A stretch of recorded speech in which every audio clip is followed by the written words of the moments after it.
What's up everyone? Welcome to Program Your Remote. Today I'm going to show you how to change the license plate light on a Chevy Impala. This is a 2020 model here, but it will be the same on several different years.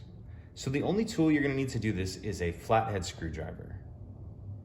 And there's two different license plate lights, one on either side, the left or the right. I'm just going to show you how to change the one. It'll be the same for either one. So on the left hand side of the lens, we're going to take our screwdriver and get under it like that, and that'll just pull out of there. And then the bulb, we're going to rotate it to the left or counterclockwise about a quarter of a turn, and that'll pull out. And I'm not actually going to remove the bulb now because my hands are kind of dirty, but that'll just pull straight out of there.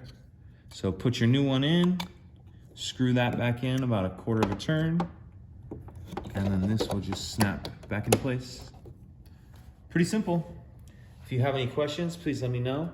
If you could take a second to like and subscribe, it helps us out and I'd appreciate it. Thank you.